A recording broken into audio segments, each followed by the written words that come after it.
नमस्कार, मैं हूं दिव्या। बिहारी न्यूज में आपका स्वागत है। खबरों की ओर बढ़ने से पहले एक नजर सुर्खियों पर। SC/ST विभाग ने शिक्षकों की काउंसलिंग को किया रद्द। 16 से 19 दिसंबर थी काउंसलिंग की पुरानी तिथि। अबाबील पक्षियों का दिखा बड़ा समूह। बक्सर के गंगा तटीय इलाके में पहुंचे विदेशी मेहमान। बिहार में बिजली कनेक्शन लेना हुआ सस्ता। नई दरें हुई निर्धारित। अब 900 रुपए प्रति किलोवाट करना होगा भुगतान। स्वास्थ्य विभाग में जल्द 41,000 से अधिक पदों पर बहाली। स्वास्थ्य मंत्री मंगल पांडे ने दी जानकारी। गाबा टेस्ट के दूसरे दिन पंत ने हासिल की उपलब्धि। बतौर विकेट कीपर पंत ने पूरे की 150 विकेट। चले बढ़ते हैं शाम तक की बड़ी खबरों की ओर विस्तार से। स्मार्ट मीटर वाले बिजली उपभोक्ताओं के लिए एक बड़ी खबर सामने आई है। अब यदि बिजली उपभोक्ताओं का बैलेंस माइनस हो जाए तो भी बिजली कटने का खतरा नहीं रहेगा, बशर्ते उपभोक्ता प्रधानमंत्री सूर्य घर मुफ्त बिजली योजना से जुड़े हों। इस योजना के तहत पटना अंचल के ग्रामीण इलाकों में 100 उपभोक्ता सौर ऊर्जा का लाभ ले रहे हैं और उनका बैलेंस शून्य होने पर भी बिजली नहीं कट रही है। स्मार्ट मीटर वाले उपभोक्ता सौर ऊर्जा से जुड़े होकर पोस्ट पेड बन जाएंगे, जिसमें वे अपनी बची हुई बिजली का उपयोग बाद में कर सकते हैं। इसके अलावा 20 बिहार के उपभोक्ता 26 जनवरी को दिल्ली में गणतंत्र दिवस परेड में शामिल होंगे। योजना के तहत अब कई उपभोक्ताओं के बिजली बिल शून्य हो गए हैं। बिहार में SC/ST विभाग द्वारा प्रधानाध्यापक और विद्यालय शिक्षक की काउंसलिंग को रद्द कर दिया गया है, जो 16 से 19 दिसंबर तक आयोजित होने वाली थी। अब काउंसलिंग 20 दिसंबर से 7 जनवरी तक होगी। इसके तहत प्रधानाध्यापक और स्कूल शिक्षक की काउंसलिंग उनके पोस्टिंग जिले में ही की जाएगी। नई तारीखों के अनुसार प्रधानाध्यापक की काउंसलिंग 20 से 21 दिसंबर, कक्षा 1 से 5 तक के शिक्षकों की काउंसलिंग 23 से 28 दिसंबर, वहीं कक्षा 6 से 12 तक के शिक्षकों की काउंसलिंग 23 से 28 दिसंबर को होगी। सक्षमता परीक्षा पास शिक्षकों की काउंसलिंग 31 दिसंबर से 7 जनवरी तक होगी। बक्सर के गंगा तटीय इलाके में अबाबील पक्षियों का बड़ा समूह देखा गया है, जो 2 दशक बाद पहली बार हुआ है। इससे पहले ऐसा बड़ा झुंड भागलपुर में देखा गया था। पक्षी विशेषज्ञ अरविंद मिश्रा के अनुसार अबाबील का इस तरह एकत्र होना आश्चर्यजनक है, क्योंकि ये पक्षी हर साल बिहार आते हैं, लेकिन इतने बड़े समूह में कभी नहीं आए। बक्सर में इस बार 43 प्रकार के करीब 11,000 पक्षी पहुंचे हैं, जिनमें 20 प्रजातियों के विदेशी पक्षी शामिल हैं, जैसे अबाबील, शाहचकवा, ग्रेट क्रेस्टेड ग्रीब और लिटिल रिंग्ड फ्लोवर। इस साल पक्षी गणना 50 किलोमीटर के क्षेत्र में की जा रही है, जिसमें वन विभाग का सहयोग है। बिहार में बिजली कनेक्शन लेना सस्ता हो जाएगा, क्योंकि बिजली कनेक्शन की नई दरें निर्धारित की गई हैं। बिहार विद्युत विनियामक आयोग ने 1 किलोवाट से लेकर 150 किलोवाट तक के कनेक्शन के लिए नए शुल्क तय किए हैं। अब उपभोक्ताओं को न्यूनतम 900 रुपए प्रति किलोवाट का भुगतान करना होगा, जबकि पहले ये शुल्क 2,000 रुपए तक था। अगर कनेक्शन की दूरी 35 मीटर से ज्यादा है तो प्रति 50 मीटर पर 1612 रुपए का अतिरिक्त शुल्क लगेगा। 3 किलोवाट तक के कनेक्शन के लिए 2700 रुपए और 20 किलोवाट तक के कनेक्शन के लिए 19,500 रुपए तक का शुल्क होगा। नए नियम तुरंत प्रभावी होंगे और ये शुल्क अगले आदेश तक लागू रहेंगे। बिहार के 3,50,000 छात्र प्राइवेट स्कूल में एडमिशन के बाद भी वे सरकारी स्कूलों की योजनाओं का लाभ ले रहे हैं। इन योजनाओं में स्कॉलरशिप, ड्रेस, बैग और साइकिल योजना शामिल है। इस डबल एडमिशन से सरकार को हर साल करीब 200 करोड़ रुपए का नुकसान हो रहा है। इसके अलावा शिक्षा विभाग को शिक्षक, छात्र संख्या, स्कूल निर्माण, मिड डे मील, ड्रेस और स्कॉलरशिप जैसी योजनाओं की व्यवस्था में कठिनाई हो रही है। सबसे ज्यादा डबल एडमिशन मधुबनी में, जहां 19,200 छात्रों का नामांकन हुआ है। शिक्षा विभाग ने सभी स्कूलों को छात्रों के आधार कार्ड को ई-शिक्षा पोर्टल पर अपडेट करने का निर्देश दिया है। इसके चलते मिड डे मील में भी हेराफेरी हो रही है, जिससे 64 करोड़ रुपए का नुकसान हो सकता है। बिहार स्वास्थ्य विभाग में जल्द ही 41,000 से अधिक पदों पर नियुक्ति प्रक्रिया शुरू की जाएगी। स्वास्थ्य मंत्री मंगल पांडे ने शनिवार को विकास भवन में बैठक के दौरान इस बारे में जानकारी दी। बैठक में स्वास्थ्य विभाग की रिक्तियों पर चर्चा हुई, जिसमें 43,838 पदों में से 41,755 पदों के लिए अधियाचना भेजी जा चुकी है। नियुक्ति प्रक्रिया को शीघ्र पूरा करने के निर्देश दिए गए हैं। इसके अलावा आयुष चिकित्सकों के लंबित वेतन भुगतान और शहरी स्लम एरिया में चिकित्सा सुविधा बढ़ाने के लिए कार्य योजना बनाने की बात की गई है।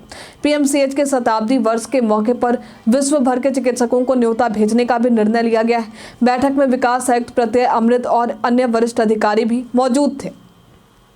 बीसीसीआई की टीम राजगीर में बने अंतर्राष्ट्रीय क्रिकेट स्टेडियम के निर्माण कार्यों का जायजा लेने के लिए जल्द ही राजगीर पहुंचेगी।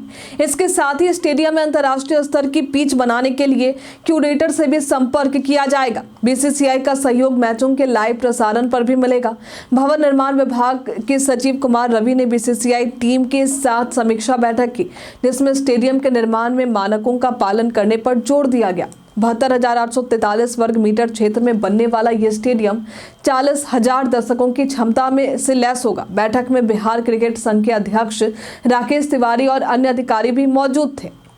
बीते दिन पटना पुस्तक मेला में आयोजित कवि सम्मेलन में हास्य कवि शंभू शेखर ने अपनी चटपटी कविताओं से लोगों को हंसी से लोटपोट कर दिया।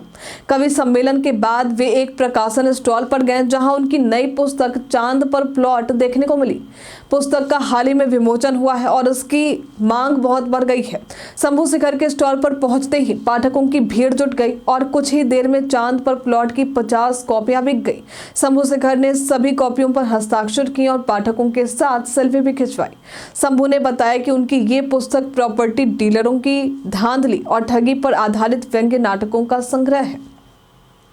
बिहार के कृषि विभाग ने खरीफ सीजन के बाद पराली और फसल अवशेष जलाने वाले 63 किसानों पर कार्रवाई की है। इन किसानों की योजनाओं की धनराशि 3 साल के लिए रोक दी गई है। जो किसान कार्रवाई में शामिल थे वे कैमूर, गया, भोजपुर, नालंदा और रोहतास के रहने वाले हैं। विभागीय अधिकारियों ने ये कार्रवाई वायु प्रदूषण और मिट्टी के पोषक तत्वों के नुकसान को रोकने के लिए किया है। विभाग 2019 से सैटेलाइट इमेज और ड्रोन के माध्यम से पराली जलाने की निगरानी कर रहा है। इस साल अब तक पराली जलाने की घटनाएं कम हुई हैं। किसानों को जागरूक करने और उन्हें उपकरणों के लिए सब्सिडी प्रदान करने के लिए विभाग काम कर रहा है, ताकि पराली जलाने की समस्या को रोका जा सके। जिनका जीएसटी पहले से बकाया है उनके लिए जीएसटी समाप्त करने का सुनहरा अवसर है। बिहार कराधान विवाद समाधान योजना के तहत आवेदन की अंतिम तारीख 22 फरवरी 2025 है। इस योजना के तहत सभी प्रकार के जुर्माना, शास्ति एवं ब्याज की बकाया राशि में 10% या पहले से विवाद के मद में जमा राशि, दोनों में से जो भी अधिक हो उसके भुगतान पर विवाद का समाधान किए जाने के प्रावधान है, जिसका फायदा आप अंतिम तारीख से पहले आवेदन करके उठा सकते हैं। इसके अलावा बकाया प्रपत्र CF दाखिल किए जाने पर प्रपत्र से संबंधित टैक्स से 100% छूट मिलेगी। यदि विवाद के विरुद्ध नीलाम पत्र दायर किया गया है तब भी इस योजना का लाभ आपको मिल सकता है। बीते दिन बिहार के नए डीजीपी विनय कुमार ने अपना पदभार संभाला। उन्होंने कहा कि उनका पहला लक्ष्य राज्य में कानून का राज स्थापित करना होगा। अपराधियों की अवैध संपत्ति जब्त करने की कार्रवाई जल्द शुरू की जाएगी और हर थाने को 2 ऐसे मामले चिन्हित करने का निर्देश दिया जाएगा। मद्य निषेध और NDPS एक्ट से जुड़े मामलों को प्राथमिकता दी जाएगी। डीजीपी ने यह भी बताया कि अपराधियों पर नकेल कसने के लिए स्पीडी ट्रायल व्यवस्था में सुधार किया जाएगा और जांच में लापरवाही करने वाले अनुसंधान अधिकारियों के खिलाफ कार्रवाई होगी। पुलिस की विजिबिलिटी बढ़ाने के लिए डीएसपी और इंस्पेक्टर को सड़क पर देखा जाएगा। हाल ही में सिपाही भर्ती परीक्षाएं स्वच्छ तरीके से हुई और पुलिस पेपर लीक करने वालों से एक कदम आगे रहेगी। बिहार के किशनगंज में सोना तस्करी का मामला सामने आया है, जिसमें 2 तस्करों को गिरफ्तार किया गया है। DRI टीम ने गुप्त सूचना के आधार पर जलपाईगुड़ी जिले के हसुलडांगा टोल प्लाजा में छापेमारी की और तस्करों से 13 गोल्ड बिस्किट बरामद किए हैं। ये बिस्किट बांग्लादेश से तस्करी करते भारत लाए जा रहे थे। गिरफ्तार तस्कर जेठ मोहन बोसाक और महेश चौधरी किशनगंज के खगरा गेट के निवासी हैं। बरामद बिस्किट का वजन 1514.50 ग्राम है, जिसकी कीमत करीब 1.19 करोड़ रुपए है। तस्कर गोल्ड बिस्किट को कार के इंजन कंपार्टमेंट में छिपा कर ले जा रहे थे। दोनों को न्यायिक हिरासत में भेज दिया गया है और DRI टीम मामले की जांच कर रही है। डिप्टी सीएम विजय कुमार सिन्हा ने बिहार के नेता प्रतिपक्ष तेजस्वी यादव के माई बहन योजना के ऐलान पर तंज कसा है। उन्होंने कहा है कि तेजस्वी यादव ट्विटर पर वादों का पिटारा खोलकर जनता को आकर्षित करने की कोशिश कर रहे हैं, लेकिन अब उनसे ये पूछा गया कि किन महिलाओं को 2500 रुपए मिलेंगे और इसका आधार क्या होगा, तो वे कुछ नहीं कह पाए। विजय सिन्हा ने आरोप लगाया कि तेजस्वी के वादे सिर्फ हवाई है, जिनका कोई व्यवहारिक आधार नहीं है। बता दें कि तेजस्वी यादव ने बिहार चुनाव 2025 से पहले महिलाओं के लिए माई बहन मान योजना के तहत 2500 रुपए देने की घोषणा की है, जो सरकार बनने के 1 महीने के भीतर लागू होगी। आज सुपौल से बिहार के नेता प्रतिपक्ष तेजस्वी यादव का कार्यकर्ता दर्शन सह संवाद कार्यक्रम का तीसरा चरण शुरू हो चुका है। अब तक वे 11 जिलों के 65 विधानसभा क्षेत्रों के कार्यकर्ताओं से संवाद कर चुके हैं। शनिवार को वे दिल्ली से सीधे दरभंगा एयरपोर्ट पहुंचे थे। तीसरे चरण की यात्रा वे आज सुपौल, 16 दिसंबर को सहरसा, 17 को मधेपुरा, 18 को अररिया, 19 को किशनगंज, 20 को पूर्णिया, 21 को कटिहार और 22 को भागलपुर में कार्यकर्ताओं से मिलकर संवाद करेंगे। प्रदेश राजद अध्यक्ष जगदानंद सिंह ने यात्रा की तैयारियों की समीक्षा की है। इससे पहले तेजस्वी यादव ने 4 से 7 दिसंबर तक मुंगेर, खगड़िया, बेगूसराय, लखीसराय और शेखपुरा जिलों में संवाद किया था। गाबा टेस्ट के दूसरे दिन भारतीय टीम के विकेटकीपर बल्लेबाज ऋषभ पंत ने एक महत्वपूर्ण उपलब्धि हासिल की। पंत ने उस्मान ख्वाजा का कैच लपकते हुए टेस्ट क्रिकेट में बतौर विकेटकीपर अपने 150 विकेट पूरे कर लिए। इसके साथ ही वे भारत के तीसरे विकेटकीपर बने जिन्होंने 150 या उससे ज्यादा विकेट लिए हैं। इससे पहले महेंद्र सिंह धोनी और सैयद किरमानी ये उपलब्धि हासिल कर चुके हैं। पंत ने अब तक 41 टेस्ट मैचों में 135 कैच और 15 स्टंपिंग्स की हैं। धोनी के नाम 294 और सैयद किरमानी के नाम 198 विकेट है। इस टेस्ट के पहले सत्र में भारत के गेंदबाजों का दबदबा रहा। जसप्रीत बुमराह ने 2 विकेट और नीतीश रेड्डी ने 1 विकेट लिए।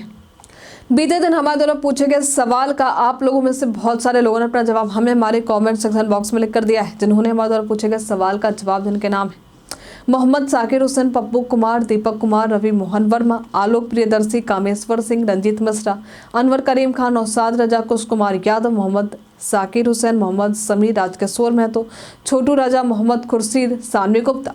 इसी के साथ बढ़ते आज के सवाल की ओर। आज का सवाल है, क्या आपके क्षेत्र में भी पराली जलाने की घटना सामने आ रही है?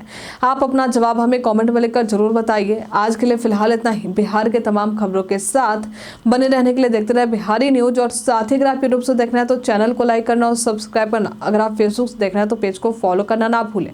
धन्यवाद।